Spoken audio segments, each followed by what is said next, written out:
Great movie. Just said that. Okay, thank you. Enjoyed it. Something different I noticed was the layers. How did you prepare for this role versus before? Because before I think it was more of an introduction. This one was more maturity. You had a baby involved. You had soon-to-be wife.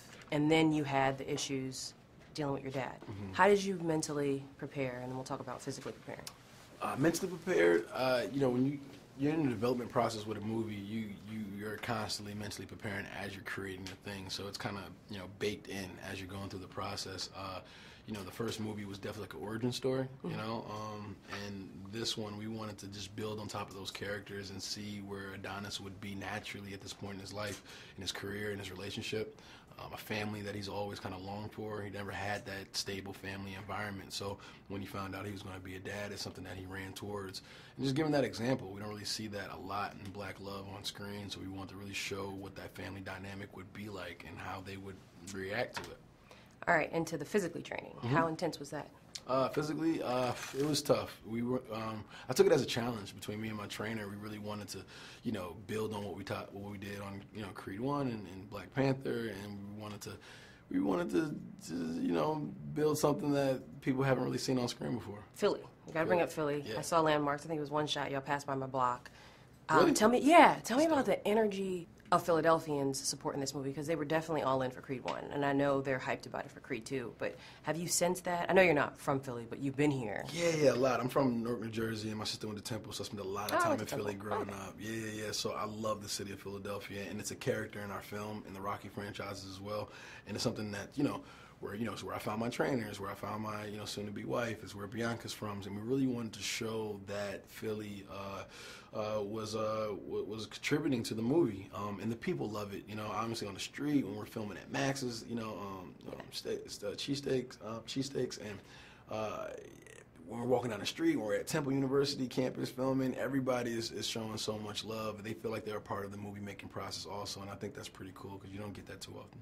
Last question. How did it feel bringing back Drago and his son? What was that like for you guys, adding that to it? I think it was pretty cool. You know, I think, you know, Adonis he's still healing, you know, from that process. And I think this was like his kind of therapy session. You know, he got back in the ring, you know, he felt like he had to kind of settle that battle. And it was cool to kind of bring back, you know, the villains from the past and involve those characters and see how things ended up. It's almost here. How are you guys feeling? Well, it's nice to be back in Philly. It's nice to hear that people seem to like the movie. Yeah. And that all the hard work seems to be paying off. The movie was really good, and it made me care more about your characters. And usually when you think of the opponent, you're like, I don't lose. Yeah. But like, I don't want to say it on but the part where when somebody turned their backs again, I kind of shifted, and I was like, okay, whose side am I on here? That's cool. What was it like being back in the ring with Rocky? That was surreal. I know Stallone, and I've seen him in all the Expendables movies, but we've always been on the same side back since '85, and now suddenly he's in the other corner wearing his hat, and now I'm over here wearing something red, and it's like, whoa, what the hell happened the last 35 years? I think there's something also between him and I don't know what it is on screen. Yeah. When we're doing a scene together, there's something about the Italian looks and the Scandinavian, there's something there that it's kind of very interesting. I don't know. We're very similar, and so that was great. And it was great to be able to act in a wonderful script by Steven and his co-writer. What about training, preparing? You're already an athlete, so I mean, you didn't have to do a whole bunch. What was it like for you joining the cast? I mean, first of all, it was simply an honor, right? Because you were working with true legends here, then working with so talented people like Mike and Steven, who are my generation. I mean, it made me grow as an actor, as an athlete, as a person. So I was simply honored to work with those people. And in order, you know, to get in shape, I did kind of the same stuff I usually do, but, you know, we had to make it more realistic. So Mike had to come up 20 pounds. I have lost like 20, 25 pounds. Yeah. So the losing process was pretty difficult because I'm not so strict with my diet. Usually I love pizza and burgers, so yeah, that was the hard part. And you're originally from Germany, right, Munich? Born and raised in Germany, okay, but originally from Romania. Was your first time coming to Philadelphia for the film, or had you been here before? Never ever. What'd you think? great city, great atmosphere, great flair. Yeah. I mean, she was showing me real love right from the beginning, and there were a lot of doubts right in front of the movie, because I was playing the son of an iconic role. Yeah. So there were a lot of doubts if it comes down to the acting. But Philly showed me love right away. I mean, all the extras on set, all the people who were coming. I never had like a bad moment, a negative moment. They were all supportive, and that's why I love Philly, and it's gonna stay always special for me. What was it like seeing the new generation, seeing that come to fruition, seeing the new Creed and the new Drago? It was great. It was great, and these guys were they were terrific in the ring, and they were just as good as Sly and I were back in '85. Just as cut, just as muscular. The punches are just as real. The fight is just as good, and the story is better in this picture. The actual drama here is I feel on the same level as the first Rocky, where there was no villain. It was just about people, And that's, I think, in humanity, and that's what this film is about. Humanity, yeah. Philly. Yes. In the building. Love the movie.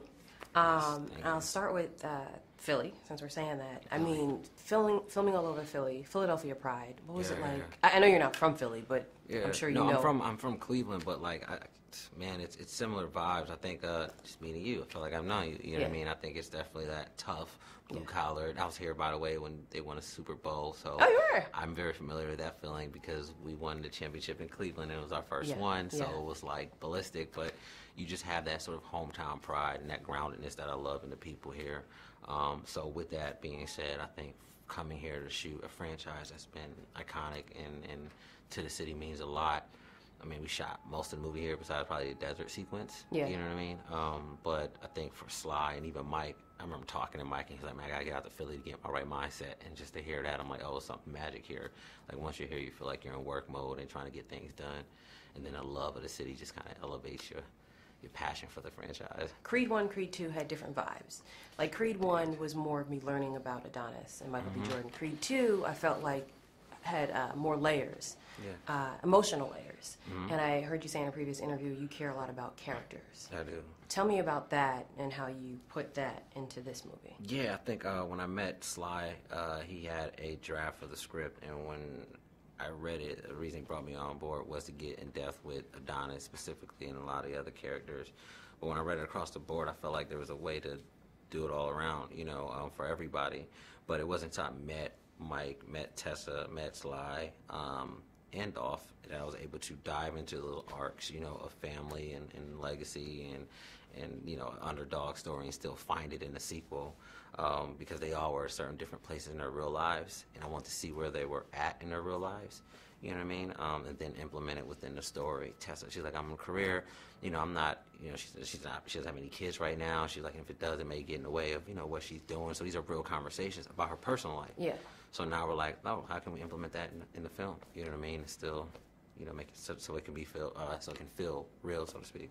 Ryan Coogler did part 1. Do you feel any nervousness? Do you feel pressure following up behind him? No, definitely. I think as soon as they called me from the studio, because Ryan didn't call me first. Like, the studio called me first, and I called him like, hey, you're not doing it? Like, what's going on? Just because of Black Panther. Yeah. And then he's like, nah, I'm going to be there for producing, and, the team is excited, et cetera.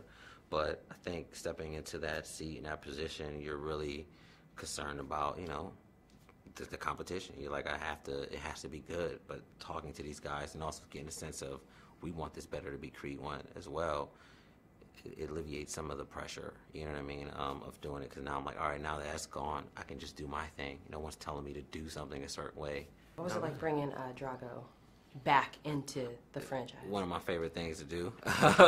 No, because that was my stamp. I felt like, Creed has been established. Like you said, you knew who he was from part 1. And Rocky, of course, it's Rocky. Everybody knows who Rocky is. So Drago's, no one's seen him for a while. So I was able to create that world, where they were at, move them out of where they were at in Russia, and create like a story arc with them. And I think visually I was able to tell that, and then through their storyline I was able to plant my own seeds and do whatever I wanted. So yeah, I think that was the exciting part of making this menacing character, but yet still be somebody that's layered and a little different from Rocky IV. Start with Philly, because Everybody's going to want to hear about Philly. And I think I read you grew up between L.A. and Brooklyn. New York, yeah. What was it like filming around Philly? It was incredible. I had only been to Philly one other time.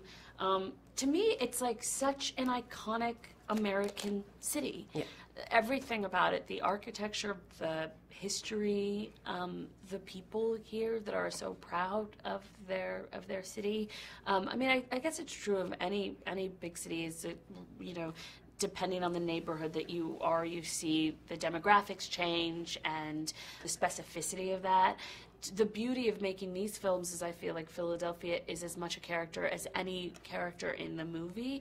And I think particularly with Creed, in terms of, you know, in the context of Rocky audiences, it gets to give shine to a whole new part of Philadelphia that hasn't been captured in the franchise thus far, and that feels really beautiful to me. Yeah. I can't say enough about it. I love it. And I've made lots of good friends, so coming back feels like a homecoming. Like it definitely feels like a home away from home now. Something I noticed, I feel like I saw more of you and more of your character, more in depth, more emotions, and I know that's kind of the director's style too. But how did you prepare for digging deeper? Because now you're a mom in the movie. Yeah.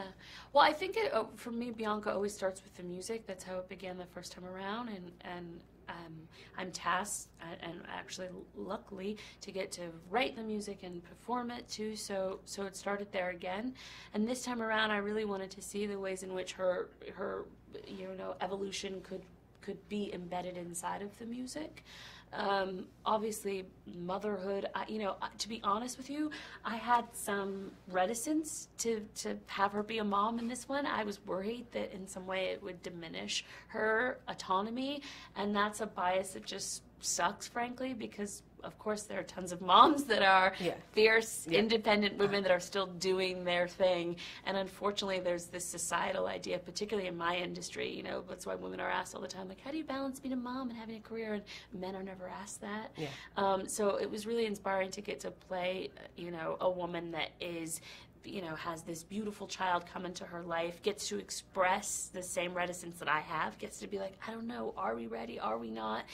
Some of the early conversations that I had with Mike when he pitched the idea to me, I said to him, I don't want to be barefoot and pregnant and making sandwiches, and then we put that in Bianca's mouth, so she gets to express my hesitation, which is fun and honest, I think, and obviously getting to play with those beautiful babies in the film was beautiful. It's great. It's great to hang out with babies when you get to return them to their mother, so I enjoyed that. Touche. Yeah.